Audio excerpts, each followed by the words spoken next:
Ginunita ng Kurdish community ang kalunos-lunos na insidente ng pamamaril sa France noong 2022. Samantala, dumagsa naman ang suporta para sa pangalawang Pangulo ng Taiwan sa isinagawang election campaign rally para sa pagtakbo niya bilang presidente. Yan ang ulat ni Mariz Rico. Pulang usok at pagwawasiwas ng mga bandera. Sa ganyang paraan ginunita ng Kurdish community ang kalunos-lunos na pamamaril sa Onion Street sa Paris, France, na nangyari mahigit isang taon na ang nakakaraan. Sariwa pa sa alaala nila ang insidente noong December 23, 2022 kung saan bigla na lamang namaril ang French suspect sa gitna ng mataong kalye sa Central Paris. 3 Kurds ang namatay sa insidente. Aminado naman ang gunman na may pathological hatred siya sa mga dayuhan na nagtulak sa kanya para mamaril.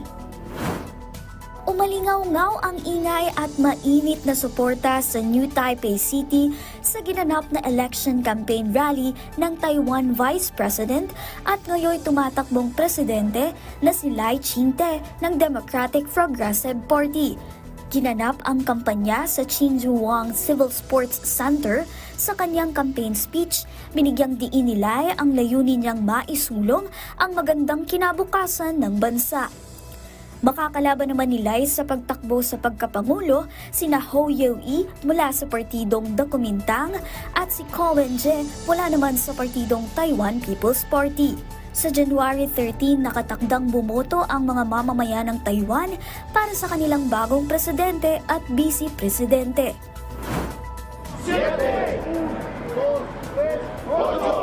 Malakas na pangangatawan at magandang kalusugan. Yan ang layon ngayon ng mga miyembro ng pulis ng Bolivia nang isagawa nila ang mandatory exercise kahapon para sa pagdaraos ng bicentenary o ika-200 taong anibersaryo ng bansa.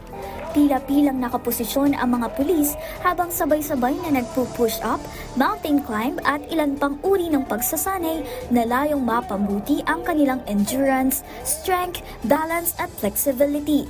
Sinuportahan naman ito ng Minister of Government na si Eduardo Del Castillo. Sabi niya, kailangan ng tamang pag-eehersisyo para maging physically equipped ang kanilang police officers at makapagbigay ng magandang serbisyo sa mamamayan.